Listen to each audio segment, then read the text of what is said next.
Hey everybody, this is Sanj, and for those of you tuning in for the first time, welcome to The Real Fan Review. Make sure you check us out on Instagram, Facebook, and Twitter. Listen to all our episodes on your favorite podcasting app, and make sure to like us and subscribe on YouTube so you can keep up to date with all the new episodes. If there's a topic you would like us to talk about, just let us know.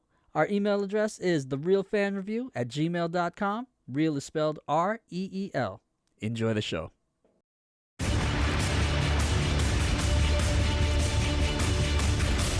You're listening to The Real Fan Review with Hav, Sanj, Al, and B.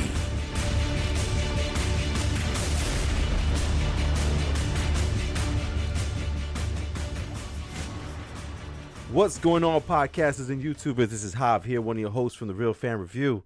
And today, ladies and gentlemen, we're talking Batmobile. We're talking Christian Bale and Thor 4. We're talking about stealing props. Damn you, Tom Holland.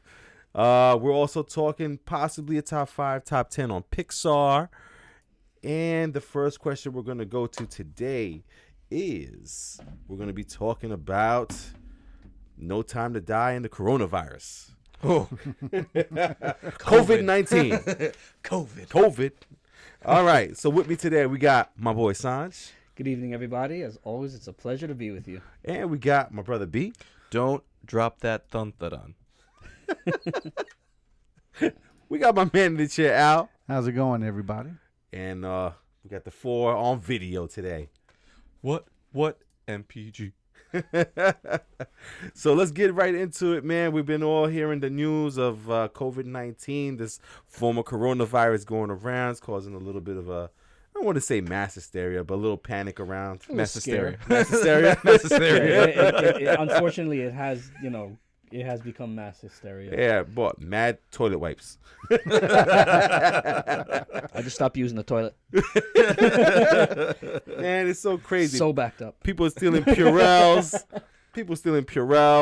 Yo, we should start pushing Purell, people drug dealers push drugs. That's what we should start doing. Yo, I got that Purell with aloe. Put a little bag too, put a little bag. It's the new dime bag. And then Purell. I got that antibacterial soap. What you know about that, girl? But you got the 12 fluid ouncer. I got the 16 ounce. 16. Oh, You got that store brand, or you got that Forget that 12. I got 16 for you. that 99.9%? And it is funny because then I tell people it's antibacterial, not antivirus. Jesus Christ. These people, man. But anyway, because of this COVID-19 thing happening right now, No Time to Die got moved to November. So wait. 007 got moved back 007 months? Was that what we're doing now? Plenty of time to die. Yeah. Plenty of time to die. There was no time. Now there's plenty of time. So Plenty of time to have a slow decline into 007 got pushed to 07. 007's in palliative care right now? Dude, I'm not mad at them because I guess with the panic or the fear that's going around, because listen, 007 is not just for us. 007 is for, all the countries in this world, especially Italy, Yeah, I think they're shooting France, mostly UK. in Italy, so. So it's a big franchise, and with the fears and things that's going around, they shut down movie theaters in Italy already. They shut down Italy. I think they shut down all of northern Italy. They did. Yeah, they just recently shut down all of northern Italy. There's they're quarantining millions of people or something like that. It's the last thing I heard. It's becoming crazy. So, Sanj, as our 007 aficionado, what's your thoughts on them pushing it back, man? I mean, is it going to be worth the wait either way, or? 007 is always going to be worth the wait for me because it's not something, you don't get a 007 movie every year or every 2 years or whatever. And they're not telling a bigger story kind of like Marvel. So you're not really always looking for that next episode to whoa, what's the next, what's the next thing that's going to happen? Right. To me, 007 is kind of like a fine wine that stays down in the cellar, and then when you're ready to bring it out. When you're ready to bring it out, So I'm okay with it. You got that golden eye down there? I got that golden eye down there. Word, son, woo. As long as you got that octopus. We get that octopusy all night long. Oh my God. I mean, we could just. Let's keep going. I mean, we could like move it to Pussy Galore. I mean, whatever. Skyfall. Break the tension. Skyfall. Quantum of Solace. I don't even know what that means. Really, I had no idea what that title was about. Quantum of Solace. Quantum of Solace. Did they ever explain it? I don't remember. Dude, that was one of the dropped the line boring once, like, man. almost like my Quantum of Solace. Way to be my Superman 4 missing out.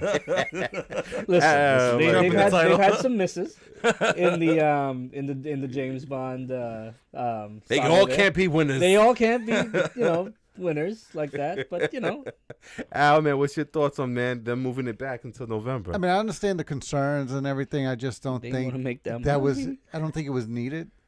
Like, because it's a movie. Like, and as long as the theaters are saying they're taking their precautions, moving a single movie isn't going to change anything. Well, did they finish Like, you would have their, to say, filming? okay, we suggest all movies be moved. Moving one movie because of it is not going to have an impact. Maybe it's the first domino, bro. I don't know. Well, I it hope depends if not, they- because it then depends it's if going they to started- have bigger They finished impact. filming. When the history of mankind is written, it was at that point. And this is Morgan Freeman's voice now. Yeah. It was at that point that we knew that mankind was doomed. They pushed back 007. Oh, man. 7 months. I just think that I feel like it may not be. I feel like there's something else going on with this as to why they decided to take this movie and push it back over coronavirus. I think they're hiding behind it, and maybe it's not testing well or something. Who knows? Daniel Craig's is trying to quit. I mean, he already did quit. the movie. Yeah. He quit. He's been quit. very He's vocal done. for the This last is the last one. decade about quitting this. How about you, B? What's your thoughts on them moving into November, man? I mean, to be honest, it all depends for me. Like I was just saying, it depends if they actually wrapped up on filming. If the majority of the movie is, from what I can tell, was filmed in Italy. If they can't do those retakes or reshots in Italy because it's quarantine, this and that, that delays production, that delays all the editing they have to do, adding in all that extra stuff, adding in the special effects. So I can see why that can possibly take 7 months. I mean, in terms of like what Sanjay said, with James Bond, I'm not necessarily like hyped to be like, oh shit, James Bond, like another month down, I have to wait. Like when it comes out, like I'm gonna be like, yo, we're gonna see James Bond. I'll be I'll ready be hyped for to it. see it whenever. I'm not taking a hit. It's not like this was like Endgame, where Endgame got delayed so much because then I would kill myself. Like, Whoa. wow. Yeah, no, really, no. It would break my heart. Yeah. I mean, for me, man, listen, I was really hyped with the trailer that just came out for No Time to Die. I thought it was looking really good there. I wanted to see it as soon as possible, but it's not really a deal breaker for me. If it comes out November, all right, no problem. I'll move it back. It's not like, again, if it had been Endgame, I'd be like, what? Exactly. But I also get it as far as a financial thing. You know what I mean? Again, they are international. It's not just for the U.S., this movie. So them pushing it back to November, it's probably a smart play on their part. Hopefully they could build up on some hype on there. Because I didn't really feel the hype for this movie over here. I just knew it was coming out. We're fans of 007, so we were going to see it. Yeah. But at the same time, maybe this will give them time to build it up a little bit. So, I mean, how to be hype when the star of the film is so not hype about it? but we'll I see. mean, you gotta figure he gets paid so much to do that character. They're like, come on, suck it up, dude. Dude, for real. Seriously, keep it to yourself. Yeah. At least until after the movie's Afterwards. out. Yeah. I mean, even as much as Christian Bale didn't want to do Batman anymore, he was still very positive about the movies and whatever. And Yeah. he's like, I like what we've done here, and Be I'm proud ready of to your move on." work. Yeah, Yeah. Yeah, man. And then in other news, man, we got Christian Bale being confirmed there by Tessa Thompson. All these actors that are in all these Marvel movies, they're doing other movies too, blowing up. So apparently Tessa Thompson was talking about a movie, and they asked her about Thor 4. And she had mentioned how there's going to be a lot of characters coming back to roles that they've played before, and that Christian Bale being a villain is going to be awesome. So we're like, oh, really? He's a villain. So that kind of shoots down our thoughts on him being what's the horse face? Oh, Better Ray Bill. Better Ray Bill. That doesn't mean he's not a villain. Oh, Better Ray mean Bill it. starts out as a villain. oh Oh, wow. well, technically as a villain. I Yeah. shouldn't say a villain. but technically a villain because him Gotcha. and Thor fight. Like I think it's gonna be another character. There's this character that transforms into like a bull kind of character that everyone keeps saying that he'd be perfect for, where he's just a businessman, but he also has the power, I guess this way to transform into some mighty bull. I don't know the name of the character, but I mean, I'll take Christian Bale in a movie, him acting or being a villain.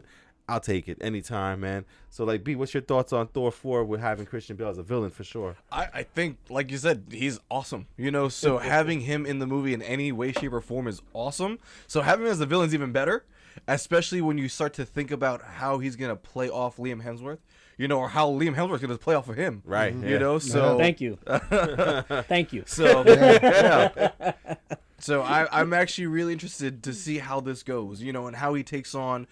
If Taika Waititi is going to take on the movie and being kind of in that humorous sense of like what they did with Ragnarok, right? I'm very interested to see how he plays his character. I got you, man. And then, Sanj, you're a big fan of Christian Bale as an actor. I'll take him any way I can get him. Right? Pretty much. Marvel I'm on that movie, same any boat. movie. Like Christian Bale's in a movie, I'm there. I hear you, man. And Al, man, I mean, I know sometimes you get worried about a lot of things being in the movie. We got the female Thor. We have now Christian Bale, Tessa Thompson, you know, Thor himself, and who knows who else is going to be in there. I'm sure Loki's going to show up at some point. They got a lot to cover in this one movie. You know, Thor transitioning from being Thor to now, I guess on Bro Thor. Yeah. You know, now what Natalie Portman's character becoming the female Thor, Tessa Thompson being the queen of Asgard. So, and then now you bring in a villain. So there's so many storylines that are going to be going on in this movie, right? That I'm glad they brought in a character, an actor of his caliber, so that it doesn't contribute to any fall off in the story or in the acting and the performances. Because now you're making everybody around him now have to step up, right? So it was a good casting call. Does that make that more intimidating because Christian Bale's on set? Like, absolutely. I think it makes people have to step it up. Yeah, if I was an actor and I found out that I have to go opposite Christian Bale, that'd be terrifying. Like I feel like Liam Hemsworth like calling in like, wait, are we still being silly? Like, am I still in this movie? Like, yeah, dude. I mean, because besides Batman, and mind you, he's like an icon for being Batman, right? Yeah. If that was his only role, then he's enough. This phenomenal actor that gets nominated almost every year for some type of either best actor or best supporting actor. Bring your game. Yeah. Bring your A game. Yeah. All right, Thor. Liam Hemsworth be like, "Do you want me to come on set?" Like, oh, I'm going to resign. Oh man! And then the next in news, man, we'll go to Al on this one, man. I sent you guys all pictures when I saw it. We got our new Batmobile. And we also see our boy Robert Pattinson dressed up in his own bat uniform next to the Batmobile. Yeah. But the Batmobile was glowing. It was neon. It was Fast and Furious 1. Oh, my God. I think I even texted that back in the group text. I said, is that a Challenger? I expect Dom to be stepping out of there. That's the post-credit for Fast 9. Batman pulls up next to Dom. Oh, man. You never had me. You never had your car. But it looks good. I mean, from what I understand, it is comic accurate for the time frame, I guess, that they're setting this in. So it was a good look for them. But how do you not see that driving down? Yeah, I mean, with the red lights in the back. And then it looks like he's polishing it off to make sure it has a good shine. I was like, oh man, Sanj. I mean, the original Batmobile, remember the Adam West one had like fire spewing out of the back and everything, but that was a comical Batman. It was a campy Batman. Yeah. But after what we've seen of Batmobiles, like what going back to like the Christian Bale Batman, the Christopher Nolan Batman, and what they did, because that was also kind of like a Batman Year One. They took a lot from the Batman Year One story as well, and they took a tactical assault vehicle, right, and the Tumbler, and made it the Batmobile. So remember when we saw the Tumbler the first time, I remember we talked about it, and we were like, "What the fuck is this?" It's a goddamn tank. It's a goddamn tank. And then when you saw the movie, it's like, yeah, Batman is he's in a goddamn tank. He's a ninja in a fucking tank. Right. Oh my god! And that's what he's supposed to be in, right? But I mean, like, now it really does look like a car that belongs more in the Fast and the Furious as opposed to the Batmobile. Right. Yeah. So I'll give it a chance. We'll give it a shot. I've learned to give it a shot. Let's see how it plays out in the context of the story, Yeah. and we'll take it from there. On initial though, I mean, it would look cool as a souped up muscle car. Like Right. if we're talking like souped up muscle cars, it looks great. Yeah. A Batmobile, I'm gonna reserve judgment. I hear you. Now, man, I mean, comparing this to the other Batmobiles that we've gotten in so many of the Joel Schumacher Batmans, we just came from the Tumbler. Tim Burton's Batmobile. Even oh my God, Ben Affleck's Batman, his freaking Batmobile was insane. That was like a video game. Yeah, exactly. Yeah. And now we get the Challenger that I can buy at the GM. So, Like we can make that. I have all the tools. but is there something to the practicality of the car? I think what it is like Al said, we're going into like almost like a timepiece movie for Batman. This is we're now saying like this is gonna be a past movie. This is taking place in the past, and it obviously looks that way. Because even the motorcycle looked like that too. That Batmobile's in the danger of like getting a flat. Yeah, I mean, you probably put some tough tires on them, those Michelin racing tires. I don't know, but like, I mean, he needs to get some like Michelin Defender tires. I feel like if this is like the 70s or the 80s or whatever they're trying to position this is, like, what is the practicality of him actually being able to make something like that during that time? Because if we take it back to Adam West Batman bro, 66, they made a space shuttle in the 60s. Listen, the practicality of Bruce Actually, Wayne having a 70s, space I'm shuttle, sorry. I don't know. But like, if we go back to Batman 66, it looks kind of reminiscent in a way to that Batmobile. So maybe that's what they were going for. It was a Studebaker. like, I don't know, man. But like, very boxy, very square. very boxy, look. very Yeah. square, very time appropriate. So Right. maybe Bruce Wayne's like, I just bought this fucking Challenger here, and I'm gonna put some spoilers on it. But the spoiler's gonna be bat wings, like I got red lights. They don't got that on the streets. Oh my goodness, man! When I saw the car, I'm like, I looked at it and I thought the same thing. Al said it first. Though. It was like it's Fast and Furious. I'm like, yeah, Not what I expected for the Batmobile. right, not exactly not what I expected. But I'm wondering if it's more of a thing like this is just the first, I guess, incarnation of the Batmobile. Well, if you look at You know the what I mean? bat suit, it looked a little different than the teaser we saw. Looks like a leather jacket. Right in With shoulder pads. Oh my God, I love the jacket. So we might have different variations on multiple things in this. Maybe this is Batman trying to figure out what looks cool or not. Like, I don't know.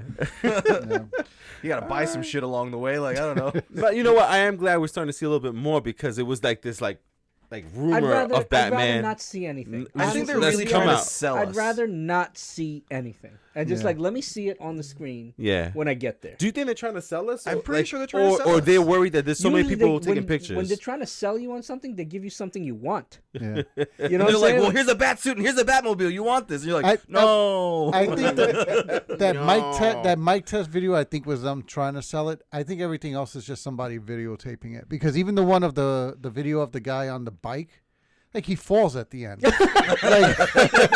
So I like, how much do they? I thought I was the only one that noticed that. He wiggles and falls. That's not my Batman, please. That's not a hype video. That's not Batman. That's He's all Buttman. muddy and shit. Why he muddy? Batman's not muddy. Dude, I definitely saw him fall at the end of the video. I'm like, yo, what's up? It wasn't that wet. Like, come on. Like, this is like the really early stage of Batman. He learned how to ride a bike on this one. Oh my They God. taught me how to get on, not how to get off. Oh. Al's on fire tonight. Oh, my God. Al's on fire tonight. Oh man! So then another bit of news that I kind of read over the weekend was that it was an interview with Tom Holland, and I thought it would be an interesting question to ask you guys of what his situation was. He says that when he's in movies, sometimes he tends to take a prop with him. So he said he definitely has those Tony Stark sunglasses. So from Far From Home. Still everything. So I was wondering for you guys, like, if there was a movie prop out there, because there's so many movie props that we love. If you could get your hands on one movie prop, what would that be? And I'll go first to give you guys a little bit more time. But I guess for me, I don't know why I keep thinking about this, but the movie prop that I would steal would be a Ghostbusters backpack. The proton pack. The proton pack. Yep. Yeah. And it definitely, when I have to press the button, it goes. I need to hear the whole noise. I need to see the lights in the back, and I just need to walk with that everywhere. You know what? But I feel like it weighs like 65 pounds. Okay, so I'll make you a deal. If you can get your hands on an original proton pack from any of the Ghostbusters movies, Yeah. I will walk behind you with the audio file that you need. And anytime you power it up, I will play the audio file for you so that you can live that dream, bro. It has to happen, man. I will do it if you can get your hands on a proton pack. I'll go to eBay right now. Oh man, so like, Al, man, what is there a movie prop that stands out to you? Because there's so many. You got lightsabers, ghost packs, all these different things. What's something that you would want to see? You got Indiana Jones, all these movies. There was 3 that jumped out at me. Don't ask me why, but it's funny you said Indiana Jones. It would be that gold monkey from the first movie. The thing the one that he's trying to steal, he takes it off and he has to replace the weight. With the sandbag, Yeah. So I don't know why that jumped out at me. But then the second one would be like one of the pairs of glasses from the original Superman movie. And then the Tesseract. Oh, the little Tesseract. Side bitch of the MCU. Always comes back to the Tesseract. Put it as a light cube on the desk. And everything. Imagine we put the Tesseract right here, it just lights up. That's for the fans. Now we got to get a Tesseract. Now we got to get a Tesseract. Oh, my God. Brandon, man, what's a movie prop you would get? I would get fired from Endgame because I would have stole the gauntlet with all the stuff in it. Which one? The original gauntlet or the Iron Man gauntlet? Ooh. You know what? To be a good guy, I would take Iron Man's gauntlet. I would steal that one. I would have Captain America's shield on my back, and I would be holding Thor's hammer. So like, I just walk out with everything, running like the ultimate Avenger, fucking running my ass off, offset as I'm getting fired. Oh my goodness! So worth it. As he's running away.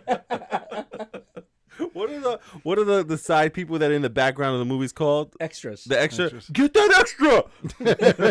He's running away with the stuff. And Brandon's like, I'm just bringing it back to the time period it came from. I don't want another timeline. Fucking throws the hammer.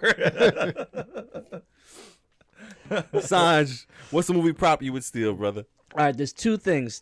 Actually, no. There's 3. Three. Okay. So, the first Transformers movie, the first live action Transformers movie, I'm stealing the Optimus Prime truck. I'm driving off the set in the fucking truck. With the flames. With the flames, everything. He's opening the window. Bale was right. It looks better and cool. So yeah, I'm stealing the truck. And I am stealing any bat suit I can get my hand on. Any bat suit I can get my hands on. I just saw you in the Batman 66 suit. Doing the bat suits. It's got the eyebrows on it too. Nah, you know what's cool? In was it Justice League where Batman was sitting down and the thing turned and the batsuit was there hanging and it looked like the batsuit was about to beat him up. Yeah. you know that scene was a great scene too because when he was looking at the batsuit, it was like the batsuit.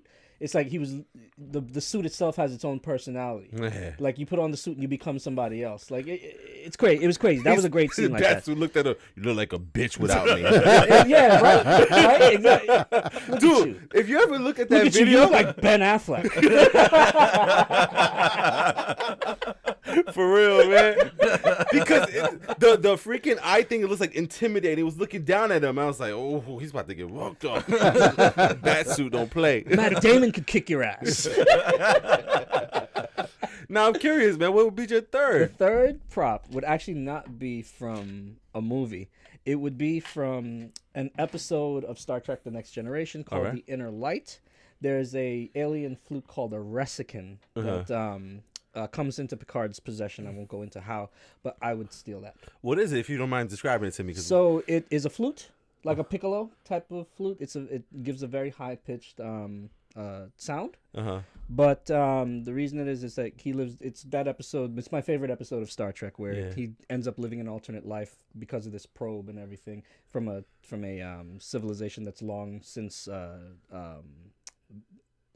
died out. Right. And in that life, he had a wife and a family and everything. So it's not the item itself; is what that item will remind you of. Yeah, and then they they wrote a really beautiful song for that episode where he plays it, and it's a beautiful song. It's a beautiful episode. It's a beautiful story, and then it all centers around that one prop. So. Oh yeah. wow!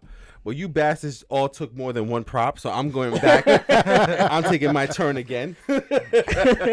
I'm gonna do the green lightsaber from Return of the Jedi. Oh, okay, yeah. And then let's see, what is another movie that I love that I would take a prop from? This is Dead. This is You Dead know Space. what? Since Brandon took the Tesseract, I'm taking the freaking sphere that has the Power Stone in it because that shit look cool.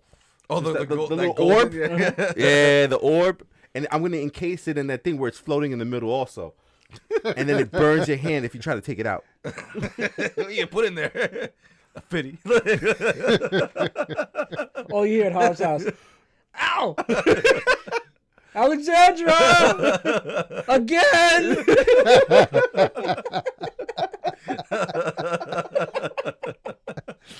Oh my god, man, that's crazy, man. All right, man. And then the last thing I wanted to ask you guys before we get into this Pixar top 10 real quick is something I just thought of just now because I was thinking about The Invisible Man all week about the movie and our review. So I did end up seeing it. You This week. did? Yeah. What did you think? So obviously I heard you guys so I knew what was gonna happen, but it's nothing like seeing it. Oh yeah. Like her performance was incredible. Mm-hmm. I mean, you still had to see the movie. You can hear every single thing that happened in the movie and still not understand it until you actually see it, and then it's still crazy. How about the oh shit moment of the year? Oh yeah. Yeah? Oh yeah. Oh yeah. Did you see the knife hanging in the air? Yes. Oh, I didn't. It caught me off guard because I saw Al said, what?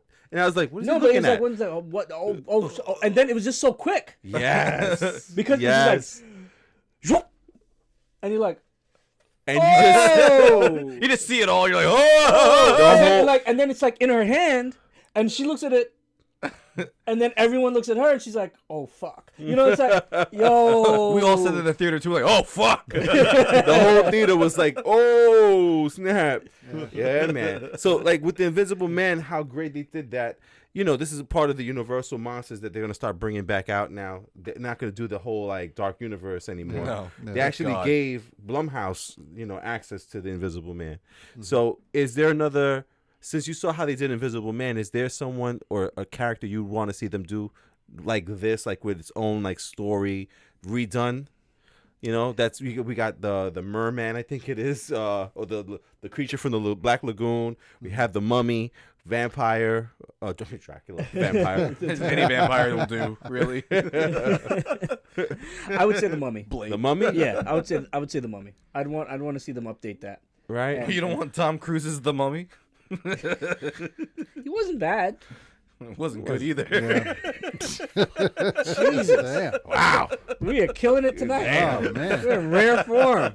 Because the camera's on them. I know, right? Everybody's hamming it up. All right. How about you, Al, man? Any creature or villain or something that you'd want to see redone from Universal's monsters? The one if they could redo a Dracula, yeah. Yeah. Like Bram Stoker's Dracula was good. I like that the way they did that Dracula story. Right. So if they can do something along that lines, but modernize it with the visuals and everything that they can do now, Right. I would definitely want to see that Absolutely, done. man. How about you, B? I don't know. I was never really into the monster thing because I felt like the movies were the older movies were good, but you try and see them now was kind of cheesy. So the way they tried to start the monster universe was through Dracula Untold. And then they're like, yeah, that one wasn't good. So we're going to start off with the mummy. And they're like, you know what? That one wasn't good. So just scrap the whole thing. Right. So I don't know. It depends on the approach. I feel like the next movie they're trying to go for is a Frankenstein based movie.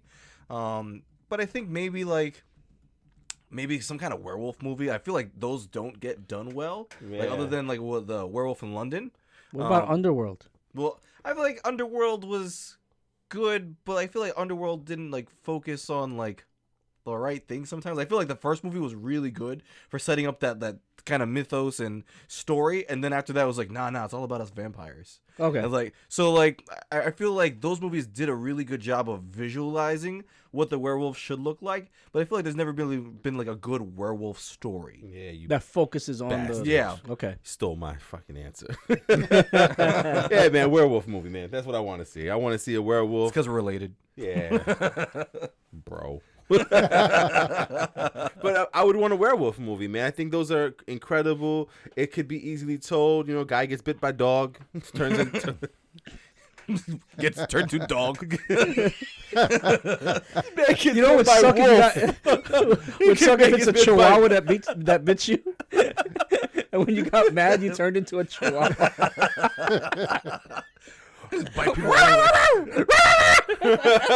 Podcast faux pas. Yeah, man. Bit by a werewolf Man and gets bit turned by into a dog. werewolf. Man gets bit by butterfly. It's terrible. It's terrible. But yeah, man. Hopefully, werewolf gets done, man. All right, man. So let's get into this, man. Let's do a quick top 10 of Pixar. Before we go into that, Yeah, this man. week I also saw Onward, which came out this week. All right, so give us a little non-spoiler, man. Non-spoiler, great, a very great addition from Disney Pixar Yeah, to add to their collection of movies. I'm interested to see if they make your top 10. But we'll see. No, don't give it away. Don't give I'm it not away. giving it away, but the story is a great story. You know, from the previews, you know, he's out. His dad passed away, and he has an opportunity to bring him back for a day. So him and his brother go on this quest to make it happen, and there is a twist, and it's the twist that gets you. Really? I mean, that kind of story in itself, like, you know, he's never, you know, his dad passed away. You know, it's kind of a, you know, a heartwarming. You know, it tugs at the heartstrings Yeah. to begin with, right? And then they throw you a twist in it, and I'm not kidding. I was in the movie like wiping tears away because of just how emotional the movie was and how well done Pixar it was. does it again. Pixar does it again, like in the freaking movie, like Balling out with your kid, you know, and you just What was the character in Inside Out? Was it Bimbo? The elephant that disappears? Oh yeah. Oh, you motherfuckers at Pixar. Oh, I'm like, what the hell is this? And by the end, I was like, oh my God, he's going away, Bimbo. Spoiler alert. But yeah, well worth the time to go to the theater with your kid or kids, and see Onward. You will not recommend it? You will not be disappointed. Nice, man. I was trying to see it this weekend, man. Just couldn't make the time, but definitely. No, I was trying to get you to go. definitely I was trying to wanna get you to go Saturday, but, Yeah. but it didn't work out. Nah, man. All right, man. So that's exactly why I wanted to do a top 10 Pixar for all for all of us and everybody that's watching or listening to the podcast. You know, we were gonna do Onward review, but again, a lot of us didn't have a chance or the time to do it. So I gave each of you guys a little paper to fill out of your top 23 movies. Feels like Marvel, right? I didn't even dude. I didn't even realize that they had 23 movies until I wrote all of them down. I was like, oh shoot, I forgot that was part of Pixar. Yeah. You know, and I was like, you know what, let's do like a top 10 because I know I haven't seen a lot of them. I haven't seen Coco yet, which is like sacrilegious. What the hell is wrong with you? Yeah, I know I need to see I've Coco. been telling you about that movie for like 2 years. I didn't see Onward. I didn't see The Good Dinosaur. Brave I've never seen, which is surprising me. Brave is a good movie. Yeah. Good. So I figured let's just do a top 10, and then one day we'll make sure we all have seen all the Pixar movies. We'll do an official ranking. So let's go ahead and get a top 10 going. I'll go first on this one, man. My number 10 movie is Finding Dory. I didn't think I was gonna like Finding Nemo Part 2. Oh man, Dory. I love that movie. I thought it was funny. It was entertaining. The ending was fucking nuts. Them taking over the highway with a car trying to get to Dory, and it's just insane. So I put Finding Dory as my number 10 movie. Sanj, what's your number 10 movie? Onward. Oh, it cracked the top 10. Wow. It cracked the top 10. Wow. I would say it didn't get higher because it literally just came out. Yeah. So, I mean, it has not had that time effect yet for me. So, for me to be like really, really high up, you got to have that time effect. But it was just that good. Yeah. That's that good, man. Wow, man. Al, man, what's your number 10 movie there? Interesting enough, Finding Dory as well. Yes. Yeah. No, it was a great. To me, it was a great story. They improved the visuals. Like it almost looked lifelike. I mean, as great as Pixar was, that was one of their first ones where I looked at it and I said, "Wow, that looks like real fish, like a real octopus going down the hall." And the fact that my daughter still quotes it, like, makes it just stick out in my mind as one of their better movies. Yeah, that definitely, man. And Brandon Yen? My number 10 is Up. Wow. Ooh, okay. Up is number 10. Okay. I can see that. That movie is all the feels in the first 5 minutes. I was going to put that movie at 23 because I can't watch it ever again. Just for the first, 10 minutes of the damn movie. So I remember I went on, a first date to see that movie, and I was crying in front of my date. It was so bad because it was the first 5 minutes of the movie. You get this terribly tragic story, and you're like, "Wow, that hit hard." that's how good Pixar is, man. In 10 minutes, you already feel something for the character on the screen. I know, right? It's just nuts. Sorry, she was crying too, so it made me feel better. It wasn't just me. All right. She wanted a boyfriend, and she got a. That was it. That was it for me. I even called it a draw. I was like, I'm not in it. After the movie, he's like, "Well, I hope you liked the movie. If you don't want to see me again, I understand." I'll drop you off home. It's fine. It's fine. But you fucking felt it. You knew it was real. B, let's get these bad memories out of your head, B. What was your number 9 movie for Pixar? Monsters Inc. The number 1. The first one. Sorry. So because there's 2 Monsters Inc. Right? No, Monster University. Okay. Monster Yeah, Inc. Monsters Inc. for me was number 9. Number 9. All right. And then Sanj, your number 9? Toy Story 3. Right here, bro. Right here. Toy Story 3. Yeah, that's me too, man. I don't know why, man. I can't watch that again, man. Woody and Buzz. Because it was so sad at the end. Dude, I'm like, they're gonna kill him? That freaking furnace scene.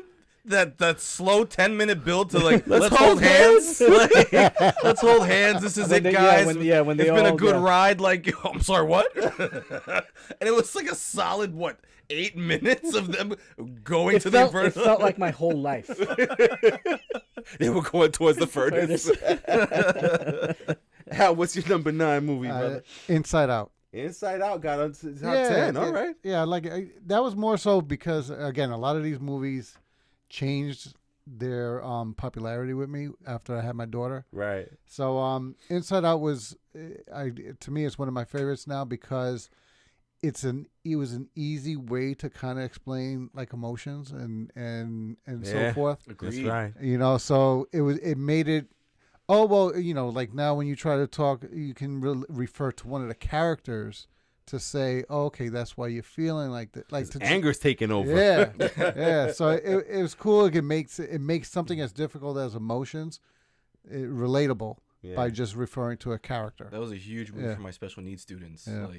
Like having a visual representation of emotions. That's awesome. That was huge for us. Oh, you know why I didn't put Inside Out in my top 10? Because it stole Herman's Head's idea. Herman's Head is an old school TV show where 4 people were living in this guy's head making decisions. Shit was hilarious. Look it up. Herman's Head, the original Inside Out. Let's see here, man. So you guys know my number 9 is Toy Story 3. My number 8 is Up. It would have been higher if it didn't make me cry so much. I refuse to rewatch that shit. Saj, what's your number 8? Number 8 is A Bug's Life. Oh, okay. I wanted Bugs Life to be higher on my list because I definitely enjoyed that movie. It's hard to rank these. It's hard to rank these movies. Dude, but they're all 10s. Yeah. It's crazy. Yeah. What's your number 8, Al? My number 8 is Brave. Brave. Okay. Ooh, Yeah, okay. yeah. Now tell me, because I've never seen Brave. I don't know why I didn't see it, but It's basically the telling of like I don't know, like an Irish Celtic. Celtic. I don't know if king is the only word I can think of. It's been some time since I watched it, but he has a daughter, and it's just telling of her coming into her own and through the different challenges because of what happened to the mother. But it's a good, strong female character for Merida, right? Merida, yeah. So it was good. It showed that she has strength, will, determination. She didn't back down. right. Even when everybody was telling her, like, yo, know your place, she was like, no, and she kept going. So, and again, like for my daughter, that's what I want her to do. I don't want anyone to tell her what her place is. I Right. want her to set her place Nice. and go against any challenge that she may want. So I see that and I think of the challenges that my daughter may face and so forth. And, it just made me feel good. Brave just went on my list. Ditto. Ditto. Well, because I too have a daughter. No, I do have a daughter, and for all those reasons too. And then she wasn't chasing a prince either. There's no prince in the movie. Good. It's Yeah. just there. She has her story, and it's her quest. Then, In fact, she was turning away them yes, telling her you need a prince Right. and everything. exactly. That's awesome, man. Brandon, man, you're number 8. Number 8 for me is Wally. Wally. I loved me Wally. Yeah. That was such a Not good enough, movie. apparently. I mean, from here on out, it's like movies that like all these movies, like we just said, like they can all be number 1, they can all be number 2, like they're all Yeah. incredible. Mm-hmm. I think for me, like from this point going up, are movies that like did something for me educationally or made like a big impression on me. Yeah, that's what I So- mean too. And even my number 1, I knew I just bawled out the entire time. All right, well, let's see. You guys got my number 8. Sans, what's your number 7, man? Toy Story 2, Okay, okay. because Toy Story. Yeah, should be higher, but yeah. Because just what? wait till I you see the know. rest of my rankings. Oh, he's like Toy It'll- Story 2, Toy Story 2, Toy Story 2. Who the best 5 rappers? Dylon. Because I spit hot fire. Think about it. Down the studio. Think about it. I'm not going to get you cheesecake. I'm not sugar my cookie getter. No sugar cookie getter. Okay, for this next challenge, I want y'all to get me some Cambodian breast milk. Y'all, this is the finest titty milk I ever had. Cling, cling. It tastes so good. You made my day. Oh, wait. All right, okay. Thanks, Dave Chappelle. Yeah, you're the best, Dave. You're the best, Dave. Oh, man. What are we up to, man? Number 7? Number 7. Al, what's your number 7? And number 7 for me is Monsters Inc. Al, again with me. Monsters Inc. Yes. I would have put it higher, but a lot of the ones I put higher had more of a reaction to me. But it's the one that to me made Pixar. It was one of the first movies to me that they put out where I was like, wow, this is what a cartoon movie can be and the emotions that it can get. Yeah. So it was like, to me, it was like one of the first ones to really put them on the map of, all right, yeah, you have to watch a Pixar movie. I was amazed with Monsters Inc. to see how funny it was. Yeah. It was it's so great. freaking funny, and I can't remember who plays Sully. I think it's John Goodman, Yeah. Yeah. right? And then the I forgot the eye's name, but I could picture the guy who does the eye, and I don't remember his name either. Mike Wazowski. No, well, that's the character's name. Yeah, but the guy who plays, I could see his. It looks like Howie Mandel, I think it is, but it's not Howie Mandel. Oh, is no, it? no. It's Billy Crystal. Billy Crystal. I know he's one of the yes. old SNL originals, but yeah. Yeah, man. So listen, Mike and Sully, man, I love that movie, man. Oh, forget it. I thought it was great, man. Brandon, you're number 7. Toy Story 3. Wow, it got up there for you. It got up there. I like to say that Toy Story 3 was like my actual ending for Toy Story. Yeah, Like, I love Toy Story 4, but I felt like it really ended at Toy Story 3. Like it just set the ending up perfectly, having Andy kind of give his toys up to a new kid because this kid, could use like that family that the toys made for him, kind of a thing. Right. So it was like, oh, that's it. That was the perfect ending. So Toy Story 3, number 7. Yeah, man. Listen, I wouldn't be surprised if Toy Story 1, 2, 3, and 4 are all up in the top 5 or top 10, man. Those movies are crazy. Let's see. For number 6, for me, I can't even believe it's number 6, Ratatouille. Oh, okay. I was surprised I even liked this movie. A French chef ghost is talking to a rat who is making a man cook by pulling his hair. But I freaking love this story, man. It's just so awesome, and the way everything works out at the end, and just and then another thing is like you guys are saying about your kids liking the movie.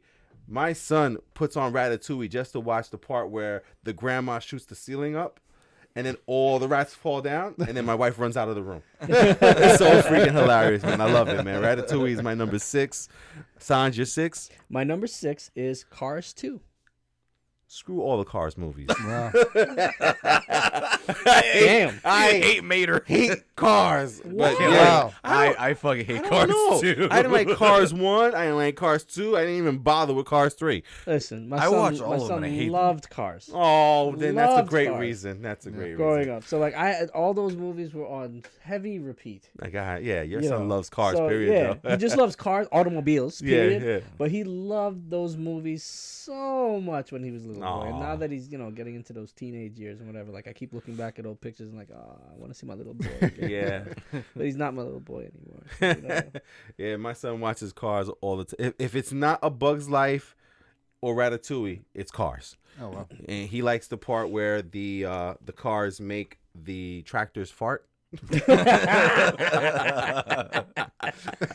that like their play on cow tipping, right? Yeah. Al, what's your number 6 there? My number 6 is Up. Up, okay. Yeah, So yeah. we all have Up But in the you know top what's 10? fun? Like for Cars too. Also, Larry the Cable Guy. Well, yeah. His character, Mater.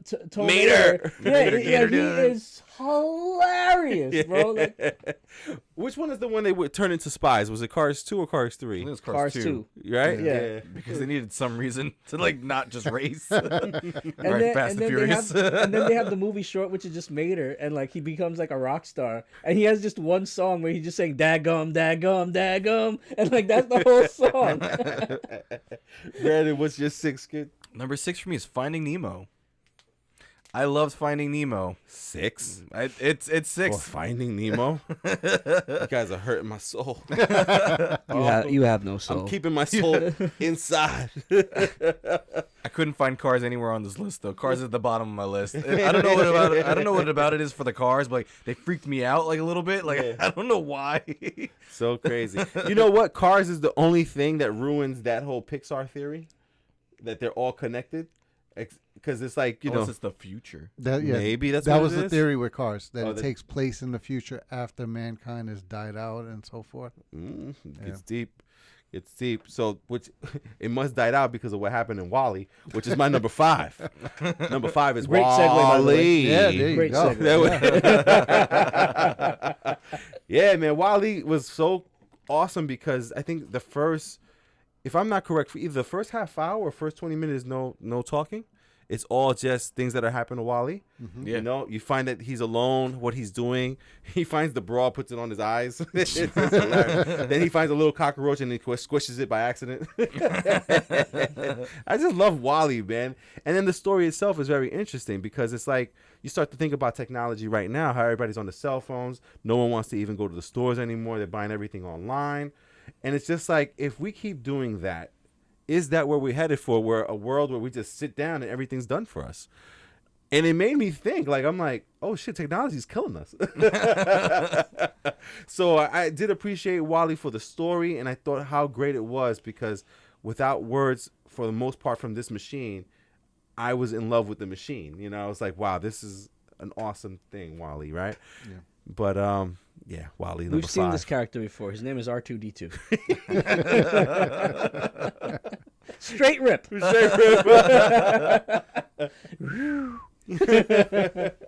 Son, what's your top 5? We'll crack the top 5 for you there. Toy Story 4. All right. Yeah. Bonnie will be all right. Bonnie will be all right. Top 5 Toy Story And then, 4. of course, they got Keanu Reeves. Oh, come on. Rijon!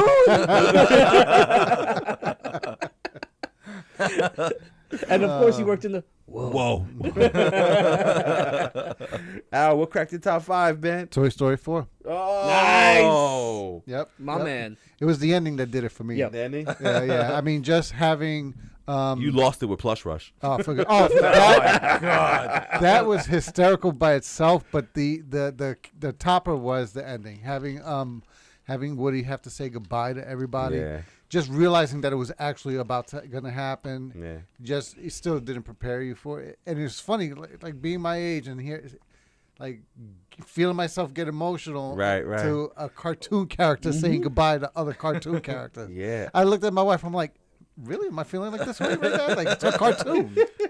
But you just get drawn in that well to the story that to realize that all these years later it's finally ending. Right. Oh, we'll see, man. Hopefully they ended it right there because we Yeah. thought Toy Story 3 was the end. True. Brandon, Toy Story 4, your top 5? What made you number 5? Inside Out. Inside Out. Yeah. I think it was a really powerful movie in terms of what it did for students, especially with special needs. It allowed them to have a visual representation of emotions, and it allowed teachers to kind of understand how to kind of help students understand that.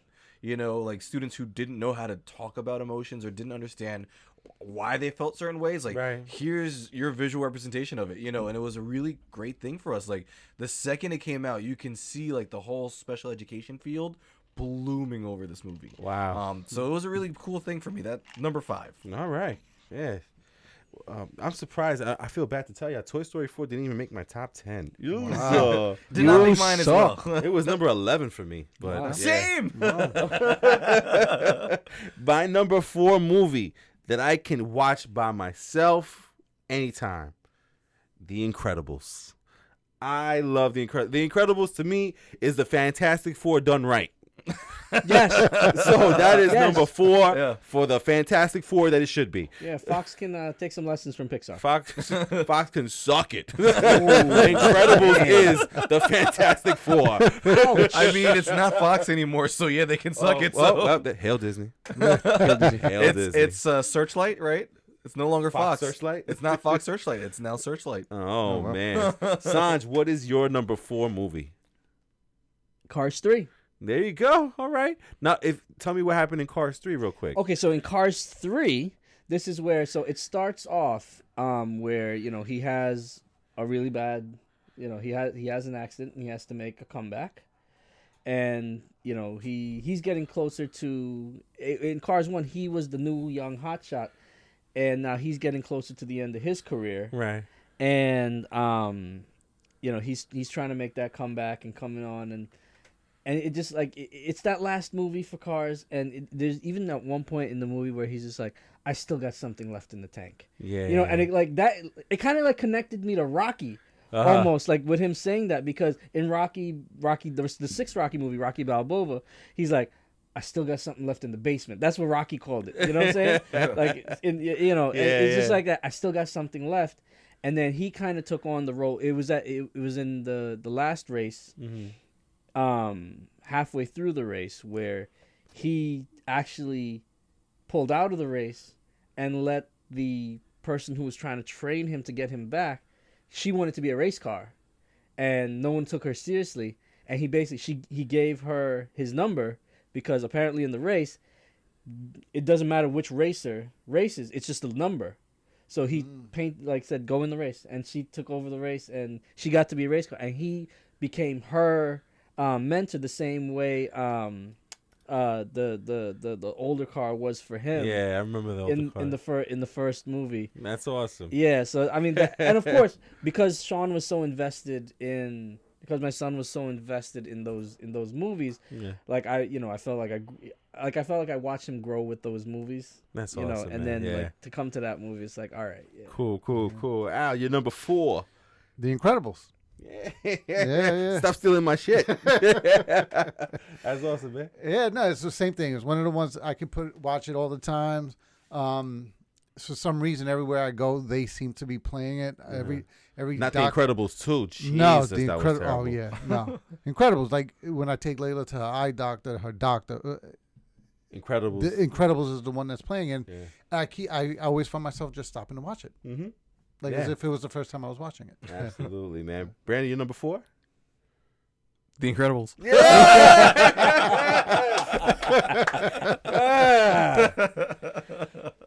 Make me feel good about myself. Picking number 4. Okay, Halle Berry. Make me feel good. Oh, Billy Bob. No, Billy Bob. William Robert. So any reason why 4 for you, man? It was just the superhero movie of like animation. So it was awesome. You know, it was a solid story of heroes who are coming out of retirement, you know, and leading their next generation of superheroes. And so it was a really cool story. And then like the villain, I forget the name of the villain for this one. But like his backstory of being like the sidekick and being the fan and then being like, you know, I'm gonna do this on you. It's like, so take it back so I can be great. Yeah. You know, like that whole transformation was super cool. And then having the whole family kind of just be superheroes on the island. That was awesome. Yeah. And then the pseudo Fantastic Four, you know, I was like, all right, this is cool. Yeah, man. Definitely. So let's go into now our top 3. For me, number 3, Toy Story 2, man. I enjoyed that movie with Buzz, being there for Woody, introduction into the I forgot the name of the horse. What was the name was of the it horse? Thunder? No. I can't remember the name of the horse, but we also met the horse. We met the dude who farted in the box. I forgot his name, man. The horse was Bullseye. Bullseye. Yes. Oh, man. Stinky Pete. Yeah. How do you forget Stinky Pete? So, you know, being introduced to all his like side characters that he was a part of, I just thought the movie was awesome. And then even the thing with Mrs. Potato Head. After Mr. Potato Head was asking for her in Toy Story 1, please say Mr. Potato Head, Mr. Potato Head, Mr. Potato Head. And then you see he gets Mr. Potato Head. So this was funny. I thought that movie was hilarious and also a graphics upgrade because it looked incredible in the theaters. Yeah. Toy Story 2. But yeah, that's my number 3. Sanj, your 3? Cars. Okay. Got to complete the saga. Yes. You know, and that was the original, and that was a great story too. Yeah, you know, Doc Hudson, you know, being introduced as well in the. I'm being like I don't want to say mind fucked, but I'm being manipulated to love it more because my son plays cars so much. So that's what it was too. Like every Saturday morning, man. Yeah. Every Saturday morning, Daddy, can we play cars? Like, sure, son. So, Al, what's your number 3? Wall-E. Yeah, top 5 that made a top 3 for me. I just find it interesting because, like you were saying when you went and said it, it's to me, I really see that's where we're going to the point where in the movie they showed all the humans on like a chair, moving themselves around. They in one of the recent technology conferences, I think it's Segway or a company like Segway, actually has that kind of a device. Like it's a chair that you can sit in, and it has like a little control for you to control whether you move forward. That's Here we go. Yeah. I was like, that's the Wall-E chair. Like that's really like, fuck it, that's it. Wall-E chair. Yeah, the Wall-E chair and a Slurpee, and that's a Big Gulp, and you're good. There, man. Oh, this was like a huge thing for when Wall-E came out because I believe like I was covering like a social studies class and we were talking about assembly lines. And like this was a huge ethics-based question that we brought up. I was like, you know, considering Wall-E, you know, how do you feel about automation, you know, in efforts with ethics, you know, that, and it was a huge thing because, you know, you can see where automation is going now, especially, I mean, this is like 10 years later after the fact, but like you can see now where assembly lines are going with automation as opposed to where they came from, you know, what Henry Ford and the Model T. So it was like, you know, how far we've jumped across the leagues to now being kind of fully functioning robotic factories. You know, it's pretty cool. It's pretty crazy. And it sparks a lot of questions and debates whether, you know, where do people come in? You know, how fair is this for people? You know, or can we find other ways of involving people? So like this movie actually sparked huge debate in the classroom when it was really educational. It was cool. I see where all your movies are coming from. Education. Sorry. Education. I love it. Hurts. What's your number 3, Brandon? My number 3, Toy Story 2. Yeah. More validation. Yes, it does not suck. Oh, man. All right, cool, man. And Toy Story 2, anything that stands out about it that makes you your top 3? It was like memories. Like I was maybe 10, when Toy Story 2 came out, and it was just super cool. Like, and it wasn't few and far between Pixar movies. Like, this was like one of the second or third Pixar movies. So like having this come out and have another animated movie that built off the story of Toy Story 1, it was awesome. And I was like, you can't not love it. I hear you. So we're down to the number 2 spot. And in my number 2 spot is the originator, the Toy Story 1. Ooh, the claw. No, let him go. It has chosen him. That is my shit. Just the whole aliens inside of the freaking claw machine is Toy Story 1. The claw. It's chosen him. I love Toy Story 1, man, and that started my love for Pixar, especially when Pixar just kept making nothing but hits. But that is the original for me. I honestly almost had Toy Story 1 as my number 1, but there's something that meant more to me than Toy Story. So that is my number 2. Sanj, your number 2 movie. Toy Story. Yeah. For all those reasons. Yeah, man. Toy Story 1. Amazing. Because that's what got them kickstarted with everything. Yeah, man. And Al, your number 2? Finding Nemo. Ooh, Yeah, okay. Finding Nemo is my number 2. Great. It hurts to hear it's number 2, but yeah. All right. My number 2 is Coco. Wow. Coco. Coco, I absolutely love Coco. Want to talk about a ball fest? Yeah. Coco is nothing but tears, man. And Coco's like right there with Moana with me. Like, oh my gosh, like Coco is incredible. The story is incredible. The music is incredible. All the twists and turns at the end of the movie. The overarching feeling, like, of narration of family. That whole thing about being with family and loving your family, regardless of the generations, and seeing where you come from. Like, it was incredible. From beginning to end, like, story driven. Like, there was not a lull in sight. Like, when you're watching a cartoon movie, there's always like the conflict, and you have like this little lull in between. Right. No lull in this movie. Exposition, all that stuff. Yeah. It's just straight through. Here's what's going on. Here's what has to happen, and it was done in such a like entertaining way that there was always like you didn't miss a beat with this movie. Wow. Loved it, and then the ending is incredibly sad, but like super awesome. Wow. I did the theme for Coco, Remember Me, was actually my 5th grade graduation song that I did for my kids. And the audience was bawling. Yeah. You and Pixar have something to like. I literally, I went on. I had the guitar with me, and it was the graduation. I started playing, and the kids started going, "Remember me, even when I have to go. Remember me." And they were like, the audience was crying. I was like, "Yes, I did it. This is what I wanted. Feel something. Feel it. Hire me back for next year." Hire me back. Oh man. All right. So we're going down to number 1. My number 1 Pixar movie that I know that no matter how many times I've watched it, seen it, I will watch it and see it again. I think I watch it annually. Finding Nemo is my number 1. That movie is incredibly awesome. It tells so much, man.